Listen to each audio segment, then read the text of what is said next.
अयोध्या, प्रभु श्री राम की नगरी, जिसका नाम सामने आते ही हमारे मन में एक ऐसे नगर का परिदृश्य उभर कर सामने आता है जिसमें प्रभु श्री राम ने स्वयं निवास किया हो। इस नगरी के भ्रमण पर हम आपको ले चलते हैं। सबसे पहले आप सामने देख पा रहे होंगे हनुमानगढ़ी। हनुमानगढ़ी वो स्थान है जहाँ पर अयोध्या के संरक्षक हनुमान जी निवास करते हैं। हनुमानगढ़ी का योगदान राम मंदिर आंदोलन में बहुत प्रमुख भूमिका में रहा। उसके बाद हम प्रभु श्री राम मंदिर के दर्शन करने के लिए आगे बढ़ गए।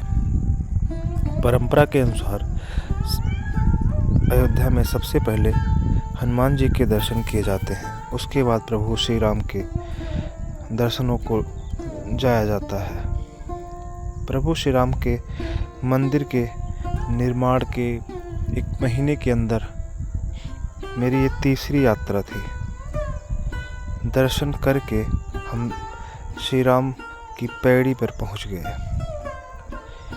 ये वो स्थान है जहाँ पर कालांतर में प्रभु श्री राम अपने परिवार के साथ स्नान किया करते होंगे।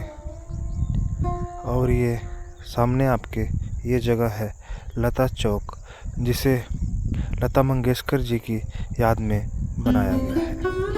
उसके पश्चात हम लोग सरयू में बोट के लिए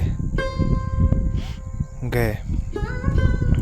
माँ सरयू की गोद में खेलकर प्रभु श्री राम ने अपनी मानवीय लीलाएं की होंगी। इसी परम पवित्र नदी पर उन्होंने अनेकों लीलाएं रची होंगी। उनके बाल्यकाल से लेकर उनके जल समाधि तक का सारा हाल इस नदी ने अपने आंचल में समेटा है। इस नदी को माँ सरयू इसीलिए कहा जाता है कि उन्होंने श्री राम के समस्त जीवन चरित्र को अपनी आँखों से अपनी इस आंचल में समेटकर सहेज कर रखा हुआ है। उसके बाद ये आपके सामने कनक भवन, जिसे ओरछा की महारानी ने जीर्णोद्धार करके पुनः स्थापित किया था। कनक भवन वह जगह है जो प्राचीन काल में सीता जी को विवाहोपरांत उनको माँ कैकेयी ने भेंट स्वरूप दिया था। यहाँ पे चारों भाइयों समेत माँ सीता विद्यमान है। इससे बेहतर मूर्ति आपको शायद ही कहीं पे देखने को मिले। कनक भवन में प्रभु श्री राम चारों भाइयों समेत माँ सीता के साथ विद्यमान रहते हैं। ऐसा माना जाता है कि वो दिन भर ओरछा के राजा के रूप में ओरछा में निवास करते हैं। उसके पश्चात शाम को वो शयन के लिए कनक भवन में पुनः उपस्थित हो जाते हैं। कनक भवन में नीचे के तल पर ये मंदिर है जहाँ पे सभी चारों भाइयों समेत माँ सीता के विग्रह, और इसके दूसरे तल पर भगवान प्रभु श्री राम के लिए एक शयन कक्ष बनाया गया है, जहाँ पर नित्य उनको भोग लगाया जाता है और उनके लिए, उनके शयन के लिए बिस्तर भी तैयार किया जाता है, जिस पर प्रभु श्री राम आराम करते हैं। इसके अगली कड़ी में आपको ले चलते हैं दशरथ भवन। ये आप सामने देख पा रहे हैं।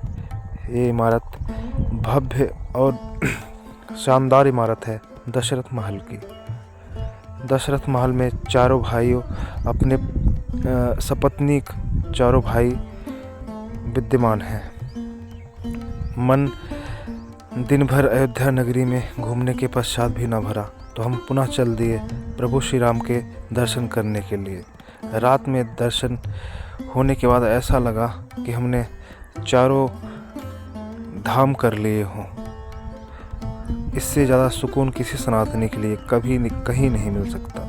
आप सभी को जय Shri Ram. Keep supporting me guys. Please share, like and subscribe.